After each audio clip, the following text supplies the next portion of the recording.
For today's webinar, we have a resourceful person who is passionate and enthusiastic historian and has a vision of creating awareness regarding preservation of heritage and cultural centers.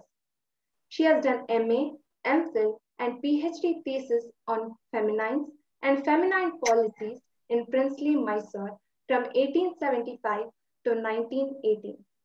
She was the chairperson at Bangalore University in the Department of History from 2016 to 2021. She has an experience of 33 years in research and 29 years in ಯಾವಾಗಿಂದ teaching. ನಡೀತಾ ಇದೆ? Under her guidance, students have been awarded MPhil and doctorate. She has represented the problems of Dalit women in India at the international conference organized by United Nations. She has participated in the international webinar organized by HWPL, UN, ECOSOC by DPCW on the topic Marching Towards Sustainable Peace in a Pandemic Era. She has a specialization in socio-economic history of modern India, status, position, and problem of women, Dalits, and nomadic people, environment and water resource management in Karnataka, and so on. She is a holder of academic and administrative membership in universities and historical society. She has organized two capacity building workshops on research methodology in history and language skill development and computer application in history, which was sponsored by Government of Karnataka for SC/ST PhD research scholars. As a resource person, she has delivered special lectures and has been invited for keynote address in both international and national level. She has organized and has been involved in projects across India and abroad. She has self-funded economic history of modern Mysore from 1875 to 1918. She has edited 3 books and 37 articles. She is a member of international organization HWPL, Heavenly Culture World Peace Restoration of Life at UNESCO. She has participated in DPCW,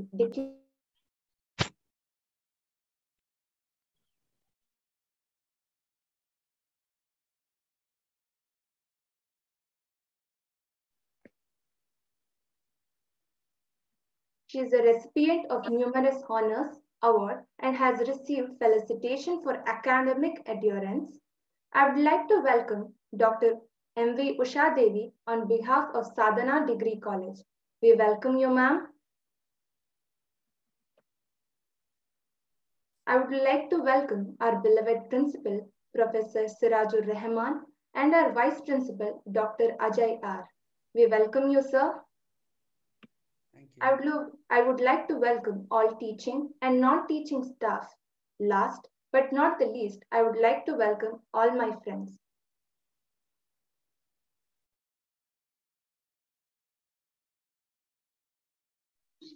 Thank you, Amrita. As we begin another day, let us pause for a moment of silence to respect the memorial dismissal of poet Siddhalingaya, who is credited with starting the Dalit Bandaya movement in Kannada. I request everybody to pray for 2 minutes in his remembrance.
Yes, Subhashri, you can continue.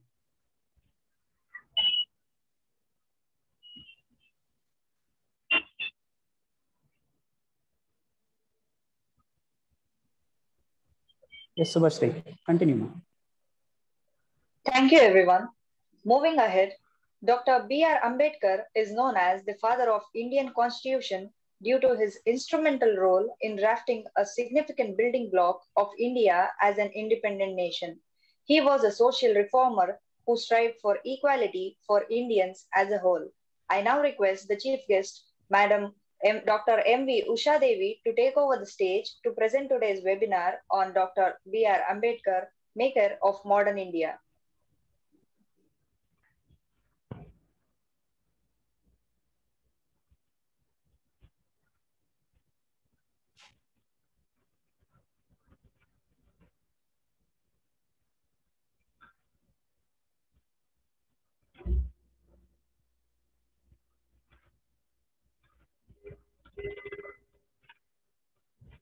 Hello, ma'am. Ma'am, session is over to you, ma'am.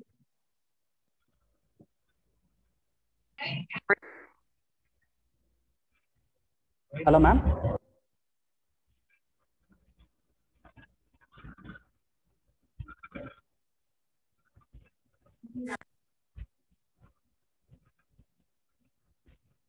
Usha, ma'am.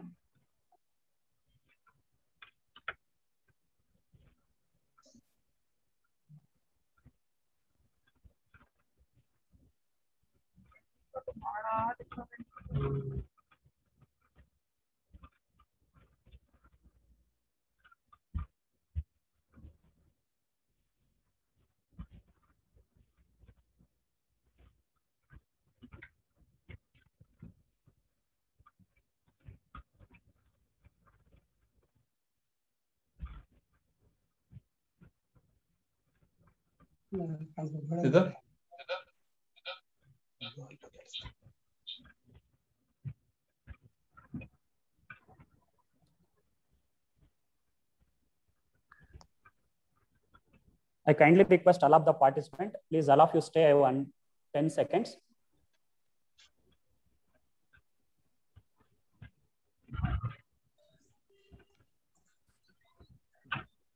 Good morning, everyone. 10 seconds over, sir. Yes, good morning. Good morning, ma'am.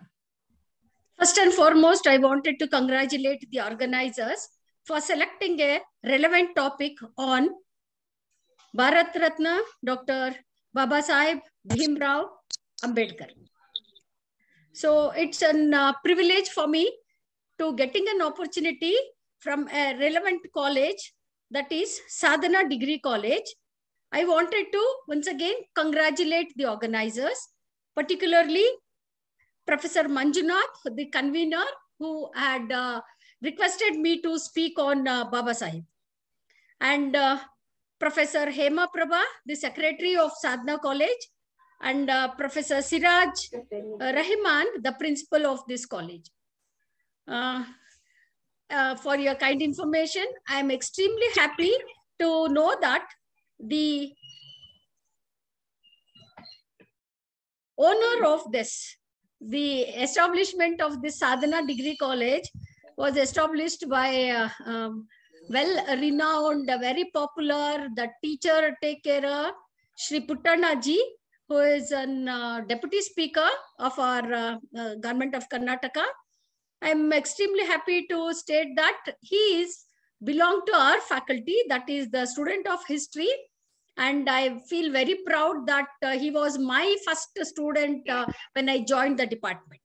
So with that background, I wish all the best for successful working of this relevant academic establishments and Sadhana Degree College for their NDR. You all know very well that India is a country with secular, socialist, democratic republic country. And I wanted to share some of the views on Babasaheb Ambedkar, who had been awarded so many honors, and his education qualification also you all known very well. None of us could compete with him for his knowledge. So Bharat Ratna Award had been awarded to Baba Saheb for his highest citizenship award. And again, there was a survey made in the year 2012 by BBC, who is the popular person in India. Then the first person, that was Gandhiji, Mahatma Gandhiji, and second one was Nehru, and third one was Indira Gandhi. So after that survey in the year 2012, they concluded that Baba Saheb was the most popular figure in the world. Anybody knows about Baba Saheb Ambedkar and his contributions. So with that background, today it is more relevant to study about the contributions, the role, and as a personality for the young generation in all aspects of the nation building. As a student of history myself, while going through the sources, we all know for studying history, we need sources. So with that background, I have seen the Government of India publishing series of books on the biographies on builders of modern India. So with that, we have got starting from Mahatma Gandhi, Nehru, then again in colonial period, all the prominent national leaders, both extremists and the nationalists, and the prominent personalities, even including in princely states, the divans and the rulers, everyone we have come across as a sources, their contribution in making India a modern. And Nehru also, his main concept of ideology was to make India modernized, more civilized and advanced. With that background, in the history, tracing the history, what is the role of B.R. Ambedkar and what was his contribution? We know generally that he is the leader of depressed class, and again we know that he was the father of drafting the Constitution of India. So along with that, what are the important contributions, particularly to economic development of our nation?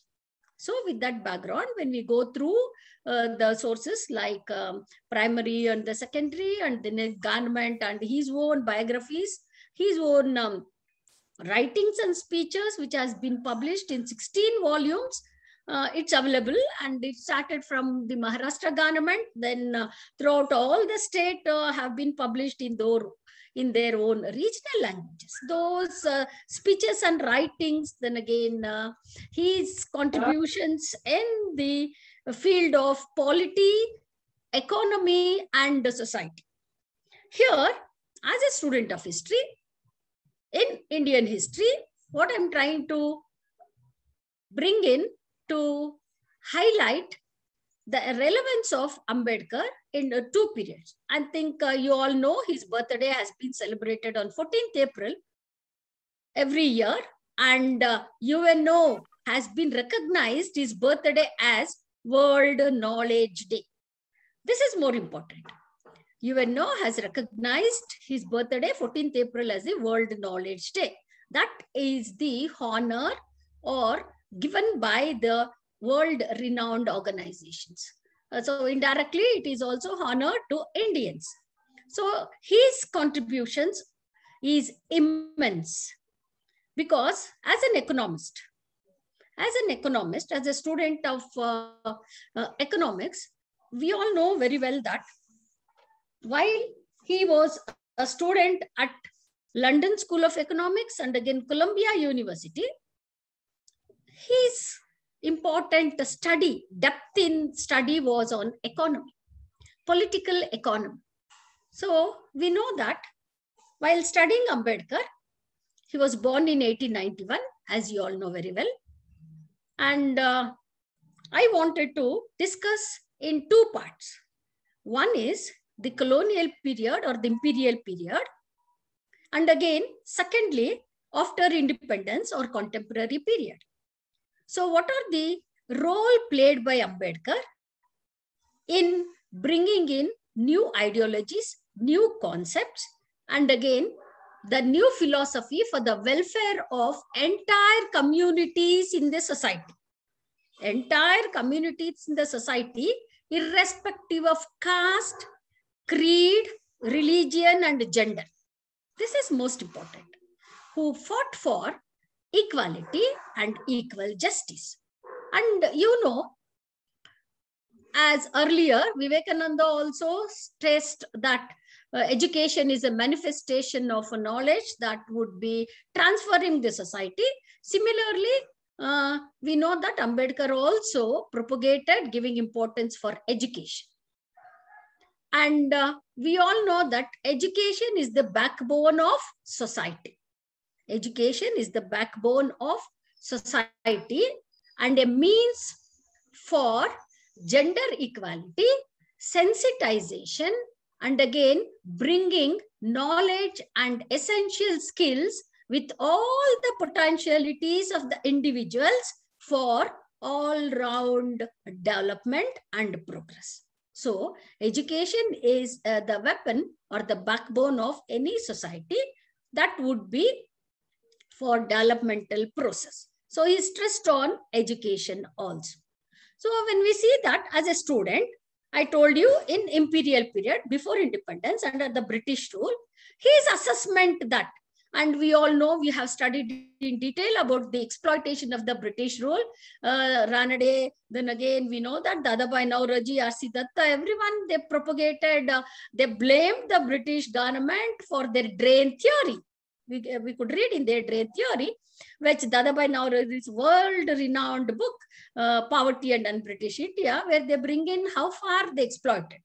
So, according to Ambedkar, in his speeches and the newspapers, more number of newspapers he had published in colonial period itself, in the imperial period itself under the British government.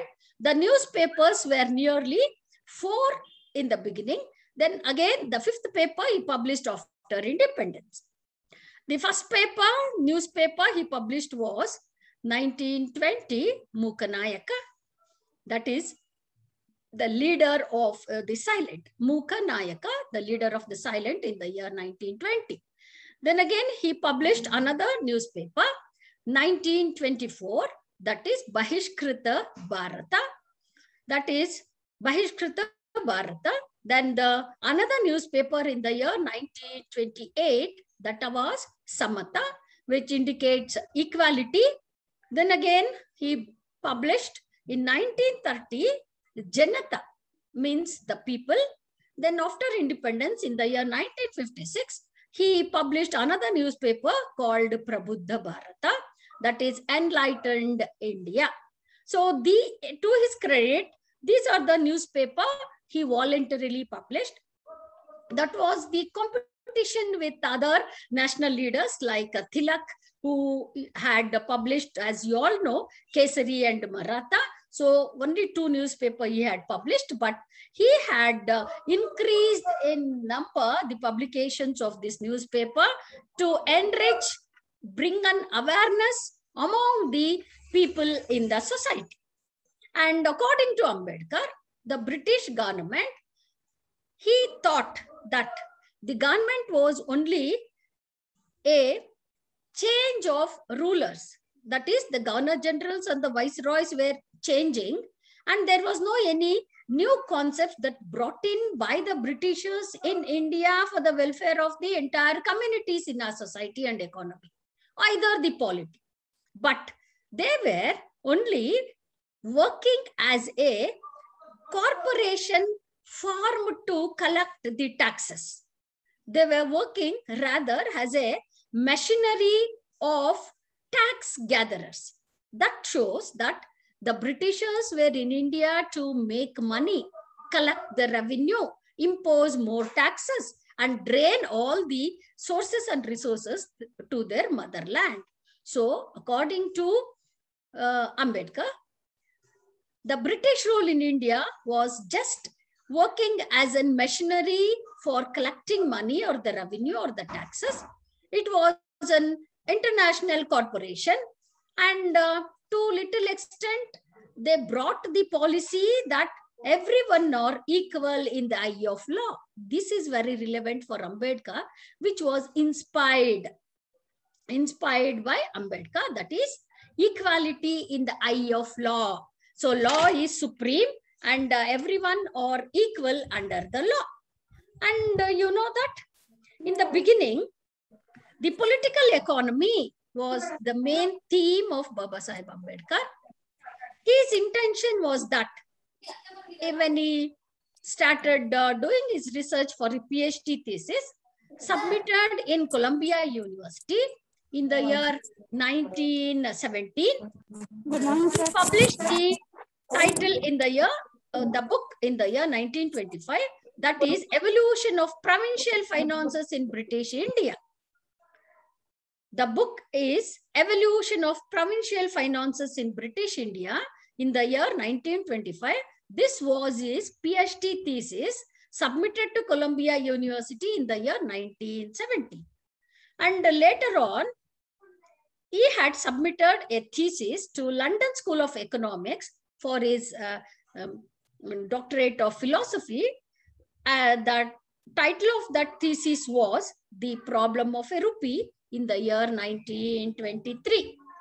This explored more important and more relevant. We have to concentrate on this writings, The Problem of a Rupee. He explored that Indian economy suffered by the differentiation of the British currency system, wherein Indian had to maintain the silver standard linked with the British gold standard currency. So this disparity he had brought to light. This was more relevant and challenging against the British imperialist policies in his thesis, The Problem of a Rupee. That shows, we all know, when we study about our currency systems in economic history of India, we can see that how disparity, how impartial, how selfish the British government were there, that their own country having the golden standard, but in India, we had the silver currency. This is the thesis very boldly submitted by Babasaheb for his thesis. So his role as a social changer, as a campaign to secure civil rights and equal citizenship, creating equal opportunity to everyone. And again, he fought against inhuman activities. The main theme of Ambedkar in constructing or making India very modern was to make a human society, a civilized society, and creating an equal opportunity to everyone. So later on, after independence, his theory propagated for bringing in more number of innovations, particularly in the matter of land reforms. So secondly, he gave importance for agricultural holdings. In the case of, we all know that India is a land of agriculture country, majority of the population depending on agriculture. 90% of the revenue was from the land, and majority were illiterate and again ignorant, and they were less knowledge based and lack of awareness. They depended their livelihood on the land, but that land was been lot of disparities, as you all know.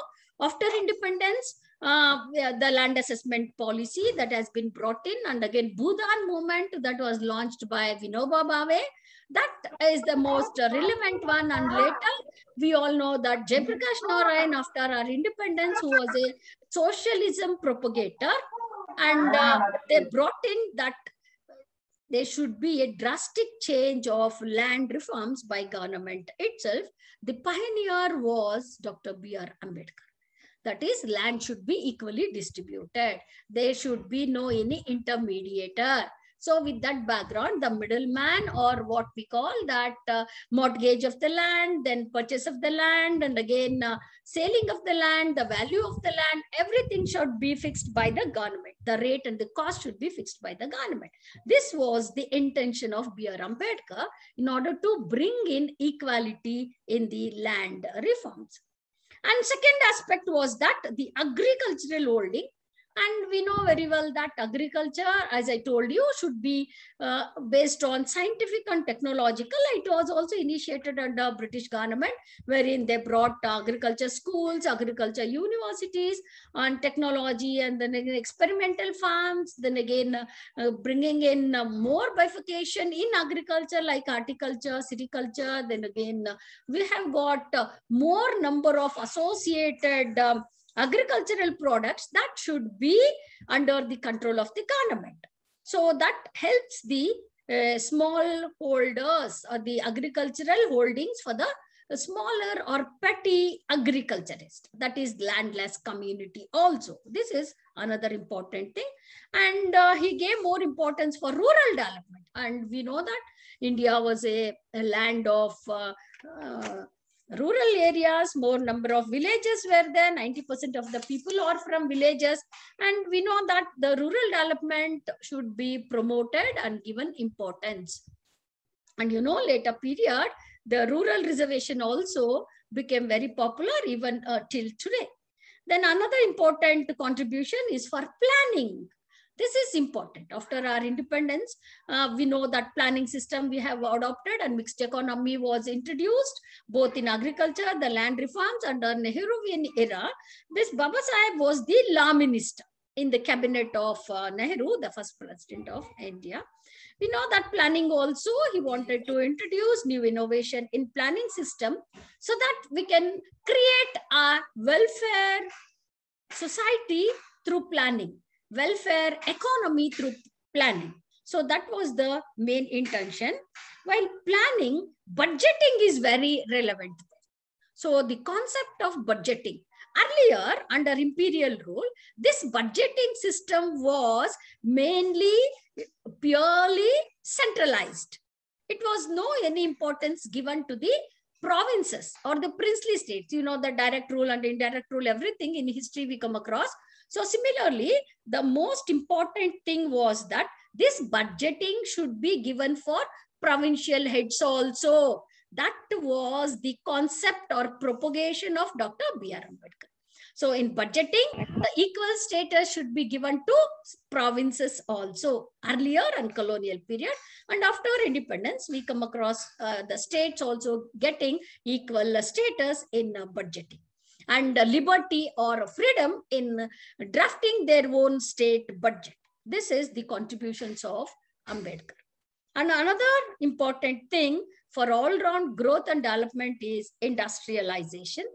Like Nehru also, he also for always for large-scale industries, then again, you know that industrial expansion, scientific and technological inventions in the industries. For large-scale industries, you know that more number of industries that had been started has to be in the basis of three important aspects. So Ambedkar's policy in industrialization was that three important aspects: the role of the industrialist, the role of the government, and again the role of the labor. This is more relevant here because he had more experiences of America, where they gave, according to their own constitution, then giving relevance for this labor community also is a part and parcel of industrial development.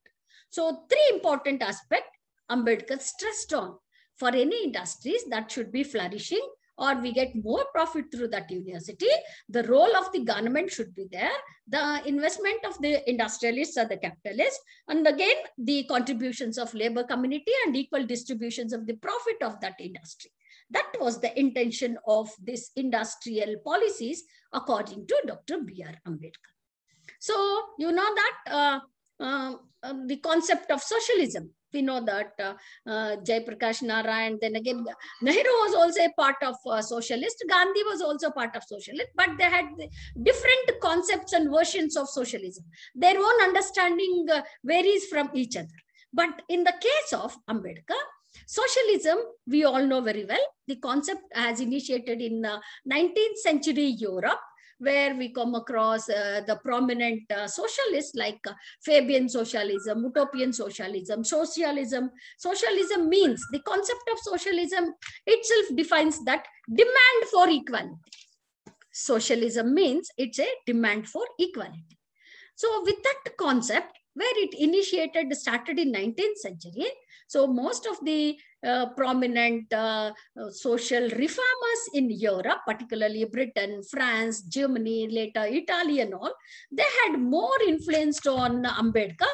And so with that background, because he had depth in his knowledge, he has studied in depth of various organizations, various philosophies, various workings of this socialism. So with that background, you know that till 1919, when the International Labour Organization had been established, before that, there was a lot of exploitation of this labor community, even in European industries. After the Industrial Revolution, we know that expansion of industries, but exploitation of the labor community that exhausted in those European and Western world, so that they had adopted a liberal policy to a limited extent till 1919 or 1920, when League of Nations International Labour Organization came into formation.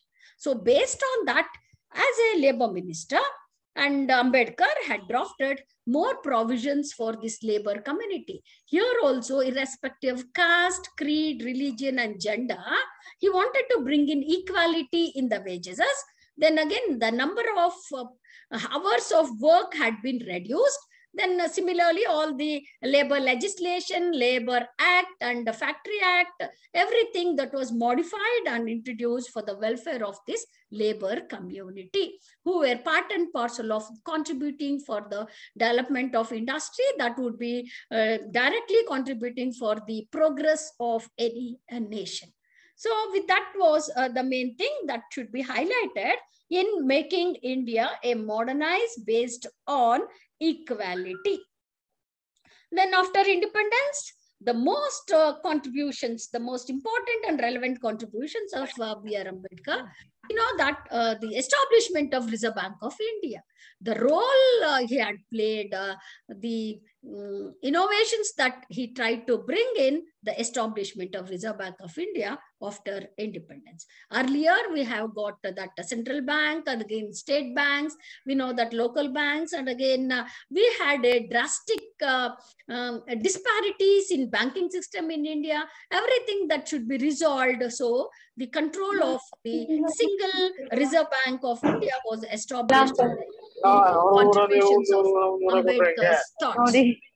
Then his another important thing is that he promoted public sector rather than the private sector.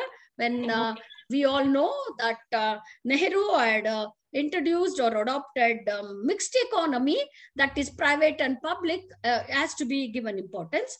But here Ambedkar stressed on the ownership of the public sector, that is government control of these industries.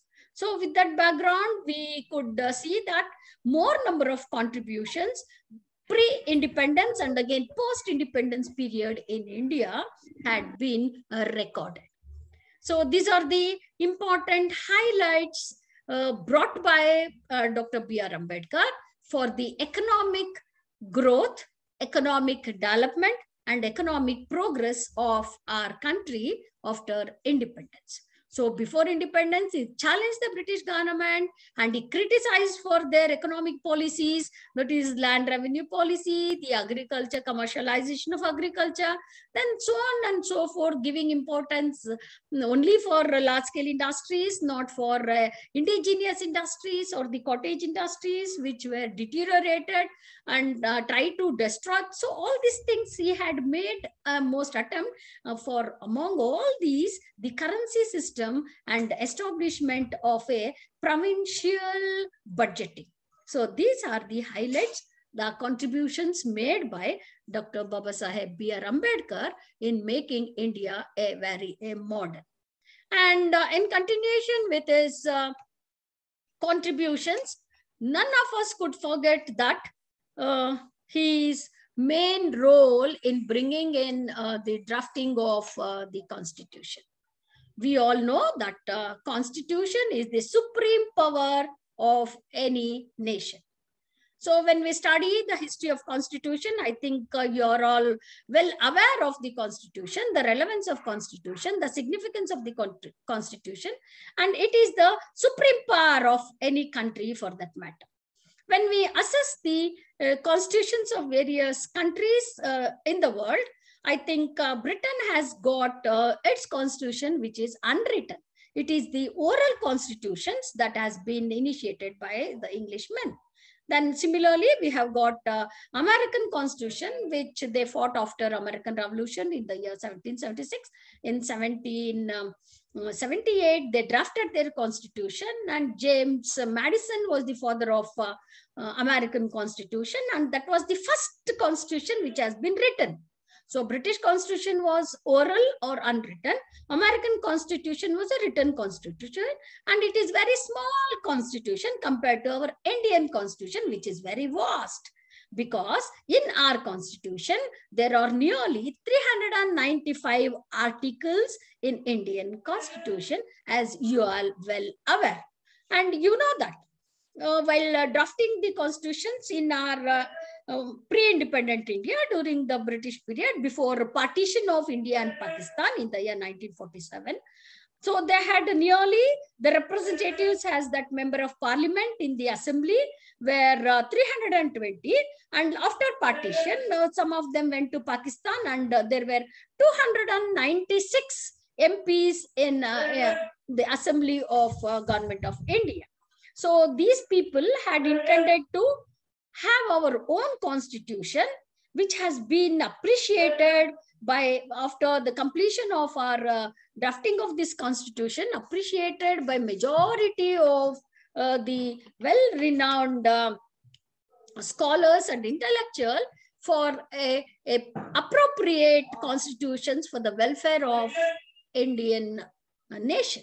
So with that background, first meeting was for the drafting of the constitution under the presidentship of the first president Rajendra Prasad in the year 1946, that is in pre-independent period only. So you all know very well, when we trace the history of the world, that after the end of the Second World War, it was inevitable for the British government, because they were also declining their economy, and they could not tolerate with the freedom struggle that went on throughout the centuries in our country, and the prominent leadership again and again, the Quit India movement, and again they started launching of so many pacts and alliances. Then again, we have seen that roundtable conferences, that is Pune Pact. Every process, I think, when we go turn the pages of history, we get all the political developments or the progress made by the prominent leaders of India. Here, the role of Ambedkar is also not very less, equally contributed for getting the independence or freedom. This is most important point that to be noted, where it has been neglected to certain extents that he was not a freedom fighter, so on and so forth. I'm sorry, it might be changing the views and the attitude of the individual. Anyhow, his contribution is immense in gaining the independence. And in the year 1946, and there were prominent other members also in the drafting committee, like B.N. Rao, K.M. Munshi, Deshbandhu Gupta, so on and so forth. Everyone were there.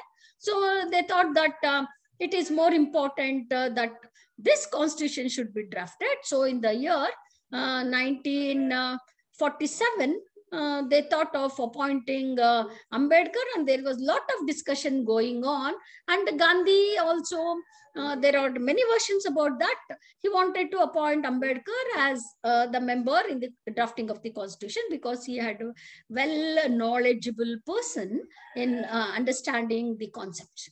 So one thing, and for your kind information, and also history traces that the Indians, particularly the prominent leaders, met the person in England who had more knowledge about the constitution. And immediately when they requested that person, he said, why are you again requesting the foreign people to draft the constitution? Because the Government of India Act, the Parliamentary Act and all which they had drafted, it was not convenient to the Indian people. So with that background, the nationalist leaders thought of drafting the constitutions. So with that background, that Englishman stated, you have a better person like Dr. B.R. Ambedkar, who had depth knowledge about various constitutions of throughout the world. So you can choose him as the chairperson of the drafting of the constitution. That opinion, I think, made the national leaders. Then Rajendra Prasad and again Nehru intended and they requested Baba Saheb B.R. Ambedkar. On 21st February 1948, he has been appointed as the chairperson of the drafting committee. And again, on 4th November 1948, there was a lot of debates and discussion over the constitution, that is what to be included, what to be amended, what to be removed. So all these things you get information in the Lok Sabha, in the National Archives of India, or the parliamentary papers. We get all these information. If you are really interested, you can go through and refer those books. It gives a detailed information about drafting of the constitution, the debate over the constitution. Today, I think a lot of people have different opinion about the constitution, particularly related to reservation policy, that also have a lot of pros and cons on the reservation, which is brought in not only for the deprived classes. Each of us individual in India have the reservation. So all these debates take for polity, then again the preamble, the society, the economy, the law, everything, every concept has been discussed on 4th November 1948. And again in the year 1949, 26th November 1949, they accepted finally the draft in the assembly. So on 24th January 1950, they included the national anthem, and again, you know that Vande Mataram has the national songs in the year 1950, 24th January, that was included. Even after finalizing, they included it on this day. Later, as we all know, we celebrate every year on 26th January 1950, that is the formation or adopting or the constitution has been accepted. The most important thing, as I told you, that constitution is the supreme power and it gives right to equality before law and equal protection of law. This is most important, right to equality. And you know that it has been borrowed from majority of the countries, the Britain, then again America, then again France, and some of the points from Japan, including so many countries throughout the world. Yes, but not the same constitution of that country, which was relevant for their own convenience, has not been adopted. Based on those principles and policies for the convenience of the Indian people and our society and the progress of the economy and the protections of our polity, this constitution had been drafted. So the main thing was right to equality before law and equal protection of law. And you know very well that when French constitution, the concept was that equality, liberty, and fraternity. The similar thing we have got, equality, fraternity, and liberty. So on that basis, we see that political right has been given to every individual, that is one man, one vote, and one value. That gives the political equality of all the citizens of India. The citizens have their right to vote, that is one man, one vote, and one value. This is the indications of political equality. And similarly, all are equal and protected under the law. The law is the equal status or equal in the eye of law. Everyone are equal, irrespective of, as I told you earlier, caste, creed, religion, and gender, everyone are equal. But when we come to socio-economic concepts or socio-economic progress, there we find that lot of inequality has been evolved. So in order to remove this inequality in socio-economic aspect, he gave importance for, in the constitution, Ambedkar stressed on responsibility to the human civil rights for the socio-economic equality, to bring in he propagated for human civil rights. This is another relevant aspects that should be highlighted and should be aware by each individual in our country. So with this background, more number of, as I told you, there are 395 articles. So I did not go because there is a strain in the time also. And another important point I have to discuss here is the relevance of Hindu Code Bill. Because based on that Hindu Code Bill, Baba Saheb Ambedkar resigned from his ministry. This is most relevant, documented, and for his protections of the civil rights, human rights, equality, particularly to women, including myself. This opportunity has been created only through Hindu Code Bill. So what is Hindu Code Bill? What are the pros and cons of this Hindu Code Bill? What was the problem by other members of the parliament not to accept this Hindu Code Bill? This is the main theme that everyone should have awareness. So both, as I told you, there were 16 volumes of speeches and writings of Ambedkar. When we go through all those things, details, it would be so shocking that how a society, a multicultural society like our India, so from ancient period, we have got in medieval period, coming up of new religion, then again the Christianity, the creation of the minorities, and after the partition was taken place, as you all know, based on only religion. So later they included that India should be a secular, sovereign, democratic republic. So with that background, what was the issue of a Hindu Code Bill? And lot of debates and discussions in the cabinet.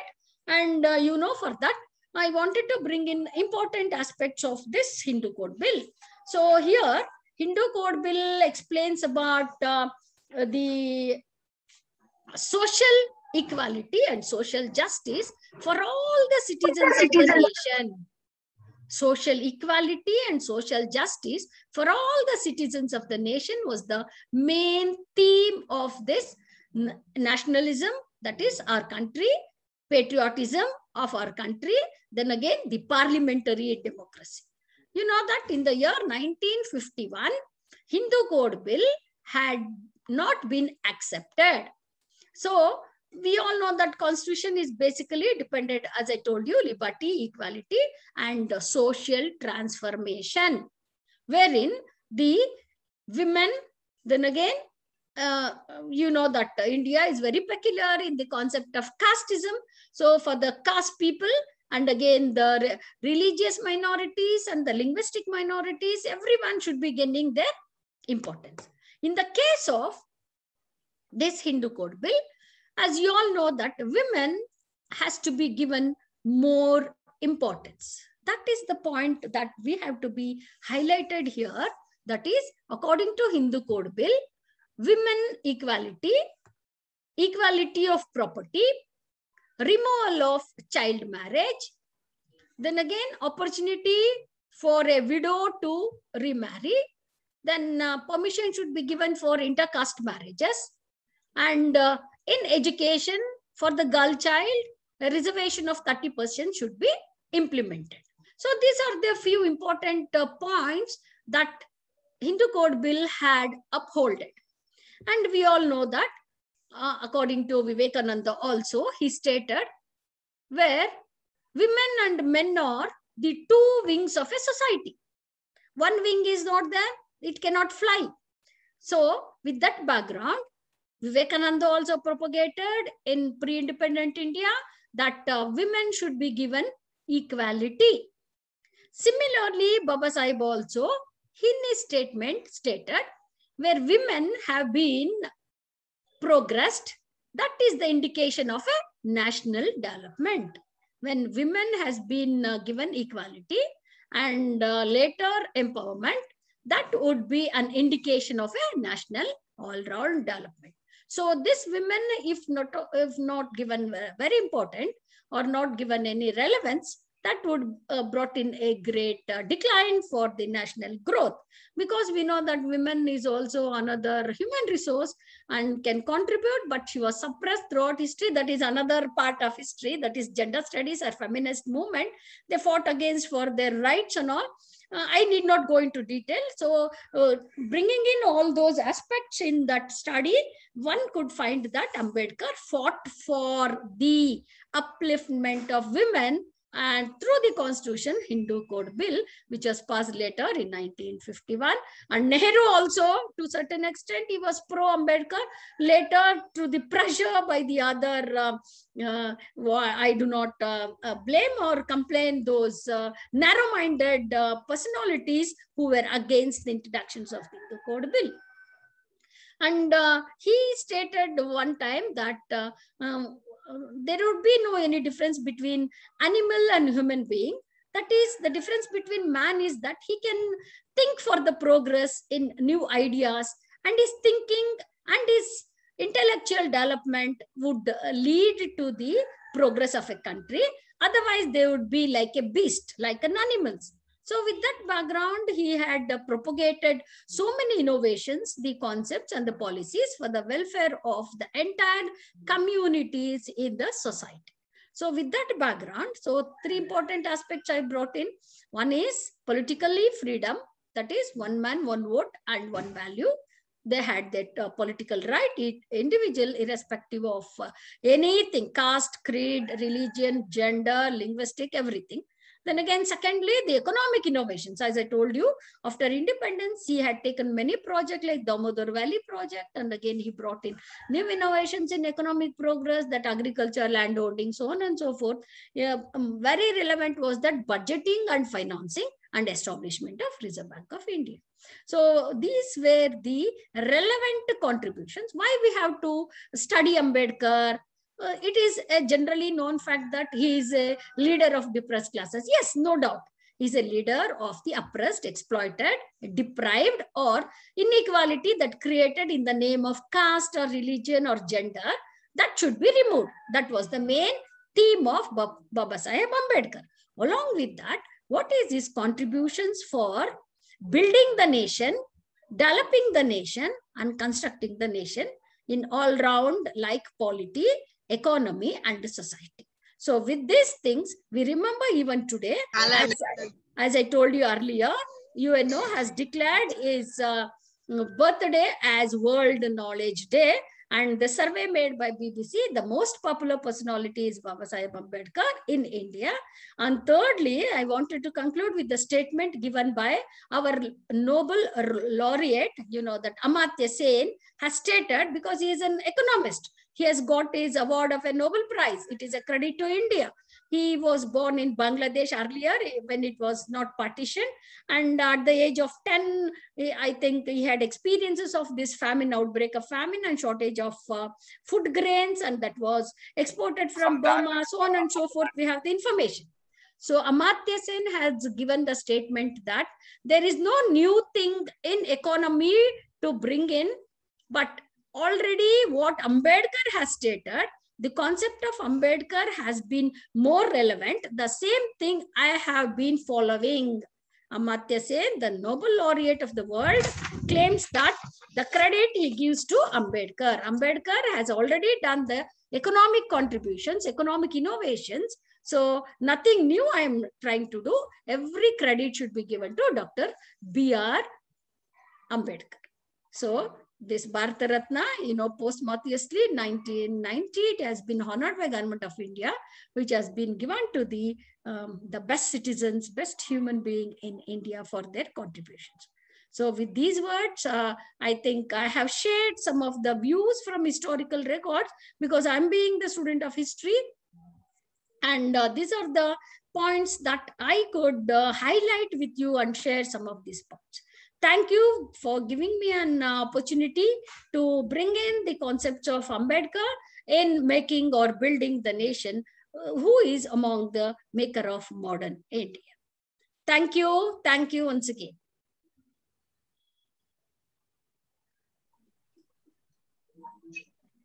Thank you, ma'am, for your valuable information. I'm sure we would inculcate his greatness in our lives too. I now request Shivani of 2nd BCom to propose vote of thanks. Good afternoon, everyone. I'm thankful for the opportunity given to me to present the vote of thanks for this resourceful webinar. On behalf of Sadhana Degree College, I would like to thank our respected chief guest of the day, Dr. Usha Devi, for gracing today's webinar with interesting and informative facts. Thank you, ma'am. I would like to express a profound gratitude towards our respected principal, Professor Siraj-ur-Rahman sir, and Vice Principal, Dr. Ajay sir, for their guidance in making this webinar a resounding success. I extend my vote of thanks to our teaching as well as non-teaching staff for their constant support in conducting the event. Lastly, heartfelt thanks to all my friends and for attending and benefiting from this resourceful webinar. Thank you all. Thank you, Shivani. Thank you, everyone, for making this event a successful one. I request everybody to turn on your videos to capture a moment.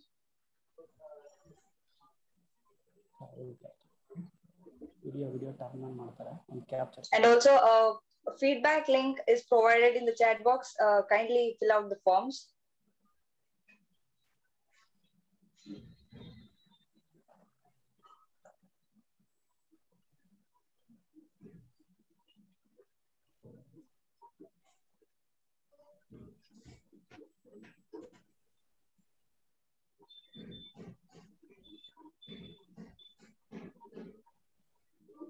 Subhashri, you asked a question and answer session. Any questions from the audience is welcome.